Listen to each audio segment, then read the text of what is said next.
मधुबन गांव में रहने वाली सीमा और रीना दोनों देवरानी जेठानी हमेशा किसी न किसी बात पर लड़ती रहती थी।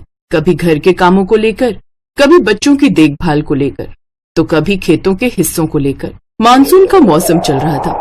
रोजाना कभी न कभी बारिश हो ही रही थी, जिस वजह से सीमा और रीना दोनों को बहुत परेशानी हो रही थी। और छोटी छोटी बातों पर अब उन दोनों में बारिश के ऊपर भी बहस होनी शुरू हो गई। एक दिन सुबह से ही आसमान में काले बादल छाए हुए थे। रीना आंगन में कपड़े सुखाने लगी, तभी सीमा के साथ उसकी बहस हो गई। रीना, अपने कपड़े कहीं और सुखाओ, इस रस्सी पर मेरे कपड़े डलेंगे। तुम्हें पता है अभी थोड़ी हवा चल रही है तो मेरे कपड़े थोड़े सूख जाएंगे। और वैसे भी तुम्हें आज कपड़े जरूर धोने थे। कपड़े धोने की तो मेरी बारी थी ना। तुम्हें पता था कि बारिश के दिन चल रहे हैं तो कभी भी बारिश हो जाती है। अब तुम ही बताओ, तुम यहाँ पर रस्सी पर अपने कपड़े डाल दोगी तो मैं अपने कपड़े कहाँ सुखाऊंगी?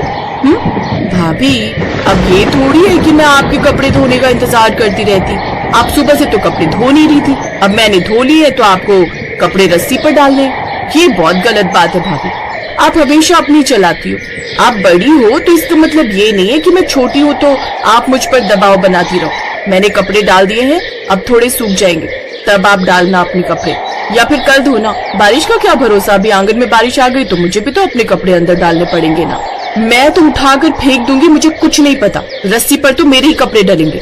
अच्छा, इतनी हिम्मत कि आप मेरे कपड़े उठाकर फेंकोगी? मैं भी यही आंगन में खड़ी हूँ, एक भी कपड़े को हाथ लगाकर तो दिखा दो। बहुत आपकी दादागिरी चल गई। आप तो बिल्कुल ऐसे बोल रही हो जैसे कहीं की गुंडी हो। क्या कहा? तुझे मैं गुंडी बदमाश दिखाई देती हूँ? मैं बदमाश हूँ तो ये ले, मैंने रस्सी से उतारकर फेंक दी तेरी साड़ी। रीना ने देखा सीमा ने उसकी साड़ी को रस्सी से खींचा और जमीन पर फेंक दिया। रीना को भी गुस्सा आ गया। वो कमरे में गई और सीमा की धुली हुई साड़ियां लाकर उसने आंगन में फेंक दी। फिर क्या था, दोनों देवरानी जेठानी ने एक दूसरे के बाल पकड़कर नोचने शुरू कर दिए और बात हाथापाई पर आ गई। तभी उनकी सास लीलावती, जो मंदिर गई हुई थी, वो तुरंत दौड़कर आई और दोनों बहुओं का बीच बचाव किया। अरे पागल हो क्या, तुम दोनों एक दूसरे को मार ही डालोगी क्या? अब तुम दोनों बाल बच्चों वाली हो गई हो। इस तरह से कौन लड़ता है? मैं कुछ देर के लिए घर से बाहर क्या गई, तुम दोनों तो लड़ने पर आ गई। तभी तेज बारिश आनी शुरू हो गई। रीना के सारे कपड़े गीले हो गए। सीमा मुंह बनाती हुई अपने कमरे में चली गई। उसने रीना की रस्सी से कपड़े उतारने में कोई मदद नहीं की। लीलावती रोजाना की इस लड़ाई से बहुत तंग आ गई थी। अब रोजाना के लड़ाई झगड़े लीलावती को परेशान करने लगे। उसने अपने बेटों रमेश और नरेश को बुलाया और इस बारे में बात की। देखो बेटा, अब सीमा और रीना की लड़ाइयां बहुत ज्यादा बढ़ गई हैं। दोनों एक दूसरे को मारने पर उतारू होने लगी हैं। इसलिए अब मैं इन दोनों को एक साथ नहीं रहने दे सकती। तुम दोनों भाई अलग हो जाओ और इस घर के 2 हिस्से कर लो। मैं तुम्हारी माँ हूँ, मैं तुम दोनों बेटों को खुद अलग कर रही हूँ। तुम दोनों आपस में बंटवारा कर लो। माँ, तुम ये कैसी बातें कर रही हो? लड़ाई तो सीमा और रीना की है। हम दोनों भाई तो कभी नहीं लड़ते ना। हम दोनों अलग नहीं रह सकते। आप ऐसी बातें मत कहो। नहीं, मैंने फैसला कर लिया है। अब इन दोनों देवरानी जेठानी में बंटवारा होकर रहेगा।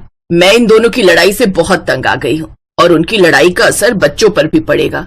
इसलिए अब इस घर के 2 हिस्से कर लो। लीलावती ने अपने दोनों बेटों की बात को नहीं माना और सीमा और रीना दोनों की तकरार घर के हिस्सों तक पहुंची गई। रीना और सीमा दोनों के घर के हिस्सों का बंटवारा हो गया। आंगन में दीवार खड़ी हो गई। अब सीमा और उसका परिवार घर के एक हिस्से में रहने लगे और रीना और उसका परिवार दूसरे हिस्से में। लगातार बारिशें बढ़ती जा रही। रोजाना सड़कों पर पानी भरने लगा। इस वजह से सबके काम पर भी बहुत बुरा असर हुआ। सुनो जी, घर में राशन खत्म हो रहा है, कुछ पैसे दे देते तो घर में राशन भर लेते। सीमा, तुम तो जानती हो खेतों में पानी भर गया है, फसलें खराब हो गई हैं। इस वजह से इस हफ्ते बिल्कुल भी कमाई नहीं हुई और पता नहीं आगे आने वाले दिनों में क्या ही होगा। अभी जो थोड़े बहुत पैसे हैं उनमें से मैं तुम्हें राशन ला दूंगा। आगे का क्या होगा ये तो वक्त ही बताएगा। अच्छा, तो फिर मैंने तो सुबह नरेश को देखा था। वो 2 बोरी गेहूं, चावल और दालें कहाँ से लेकर आया है? उसे पैसे कहाँ से मिले? तभी रीना अपनी तरफ से जोर जोर से बोलने लगती है।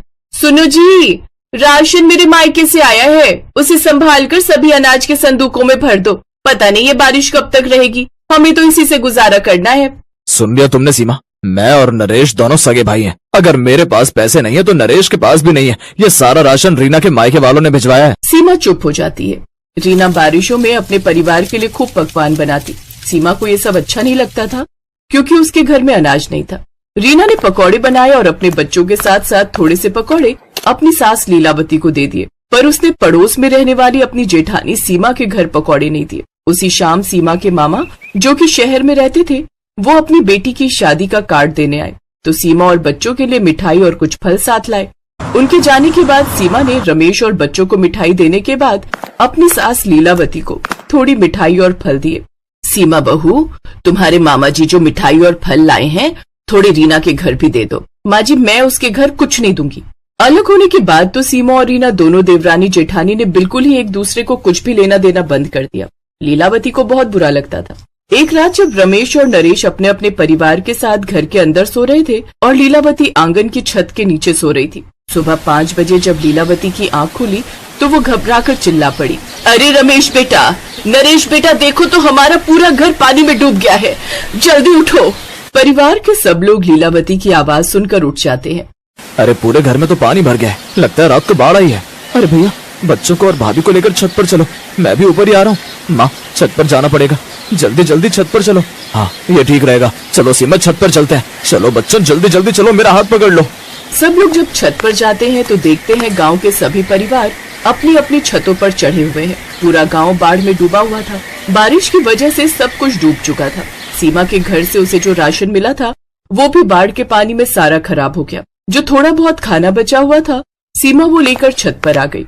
इधर रीना के घर में भी कुछ खाने पीने का सामान था, वो भी अपने घर से छत पर ले आई। दोनों ने कुछ दिनों तक थोड़ा थोड़ा खाना अपने दोनों परिवारों में बांटा। दोनों अपनी लड़ाई झगड़ा भूलकर मुश्किल घड़ी में एक दूसरे का साथ निभा रही थी। अगले 2-3 दिन तक पानी भरा रहा, जिस वजह से सभी परिवार छत पर ही रहे।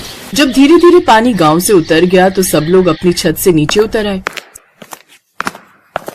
सीमा और रीना को उस दिन एहसास हुआ कि उन दोनों को एक दूसरे की कितनी जरूरत है। दोनों ने अपने घर को नहीं बल्कि पूरे घर को एक साथ मिलकर साफ किया और एक दूसरे से वादा किया कि वो कभी भी अलग नहीं होंगी, बल्कि एक साथ मिलकर रहेंगी। इस मुश्किल घड़ी में सीमा और रीना ने एक बात सीख ली कि भले ही परिवारों में कितनी मर्जी लड़ाई हो जाए, पर मुसीबत की घड़ी में जो साथ देते हैं वही सच्चे रिश्ते होते हैं।